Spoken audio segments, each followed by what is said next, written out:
ආයිබෝවන් කියලා පිළිගන්නවා අපගේ පාමිනිත් ලයිෆ් YouTube නාලිකාවට මේ වීඩියෝ එකෙන් කතා කරන්න යන්නේ බෝංචි වගාව සම්බන්ධව මම කලිනුත් ඒ සම්බන්ධව වීඩියෝ එකක් කරා මේකේ විශේෂත්වය තමයි මේ තියෙන්නේ බුලත් හිටවපු කණු බුලත් වලට රෝග හැදිලා ඒ බුලත් ගලවලා ඊට පස්සේ මේ බිම මේ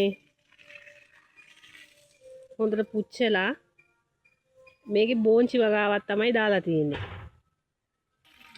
මේ බෝංචියට මේ කඩෙන් ගත්තු බෝංචියට නෙවෙයි මේවා මේ හොඳට මෝරච්ච බෝංචි කරල් වලින් ලබාගත් ඇට මේ හොඳට වේලෙන් ඇරලා අරගෙන තමයි මේ ශේෂ්ත්‍රයේ මේවා හිටවලා තියෙන්නේ. අර හැම මේ වගාවකදීම මේවට දානවා මේ කුකුල් පොහොර දාලා තමයි මේ හිටවන්නේ. මේ කුකුල් පොහොර දාලා හිටවන්න එක හේතුවක් තමයි ඒව නිසා මේ පොළව හොඳට බුරුල් වෙනවා. මේ හොඳට බුරුල් වෙනකොට මේ හිටවන පැලේ හොඳට හැදෙනවා. ඒක නිසා තමයි මේ කුකුල් පොහොර යොදාගන්නේ බීජ හිටවන්න ඉස්සෙල්ලා. ඊට පස්සේ මූලික පොහොර යොදලා දවස් 3කට පස්සේ මේ ශේෂ්ත්‍රයේ බීජ හිටවලා මේ බෝංචි පැලුණාට පස්සේ සති දෙකකින් මේකට දානවා මේ පොහොර. ඊට පස්සේ ආයි මාසෙකින් දානවා. සාමාන්‍ය මාසෙකමාරක් වගේ යද්දි මේ වගේ හොඳට කරල් හැදෙන්න ගන්නවා. සාමාන්‍ය මේ එක වැලකින් බෝංචි කිලෝ 5ක් 6ක් වගේ කඩා ගන්න පුළුවන්. මේ එකවර නෙවෙයි මේ වරින් වර හොඳ ආදායමක් ලබා ගන්න පුළුවන් වගාවක්.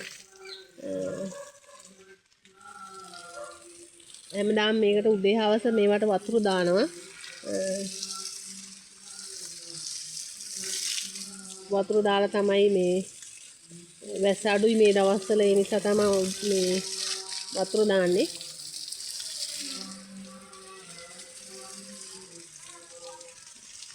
මේ බිම යොදාගෙන තියෙන්නේ ඔයගලන්ට පේනවා ඇති මේ කණු මේ නැත්තම් කාලයක් මේ ආපහු බුලත් හිටවන්න වුණාම මේවා මේ කාලයක් යනකම් නිකන් තියන්න එපා. හේතුව මේ අර රෝග හැදිච්ච නිසා. ඉතින් ඒ වෙනුවෙන් තමයි මේ ඒක වළක්ව ගන්නත් අර නිකන් තියෙන බිම මේ යොදා මේ ප්‍රයෝජනයකට ගන්නත් හින්දා තමයි මේකට මේ බෝංචි හිටවලා තියෙන්නේ.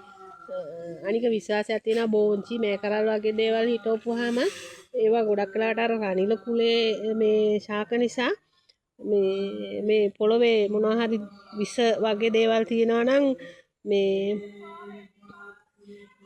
නැතුව යනවා කියන පොඩි අර මේ මතයක් තියෙනවා. ඒකත් එක හේතුවක්.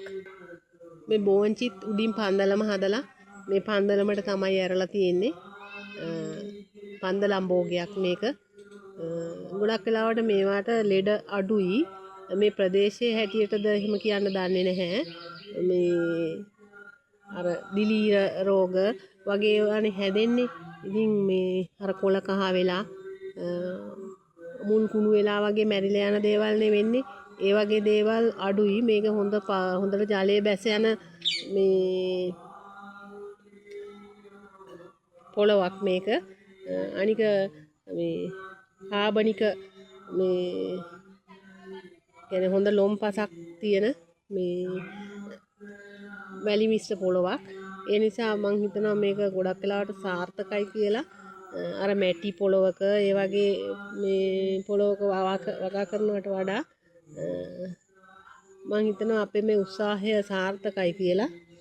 මේ ඔයගොල්ලන්ට මම මේක මේ පෙන්වන්න අදහස් කරේ අර මම මුලිනුත් කිව්වා වගේ රෝග හැදිච්ච බුලත් කණු වලට මේ පේනවා ඇති ඒ බුලත් කණු වල තාමත් ඒ මුල් එහෙම තියෙනවා. මේවා මේ කණු ප්‍රයෝජනයට ගන්න හින්දා තමයි මේ දේ කරලා තියෙන්නේ.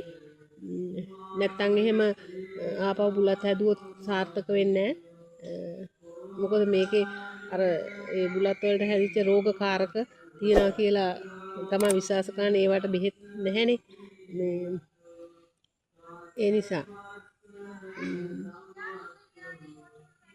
අපත් සමග රැඳී සිටියාට ඕගොල්ලන්ට බොහොමත්ම ස්තුතියි. ඔබ සැමට සුබ දවසක්.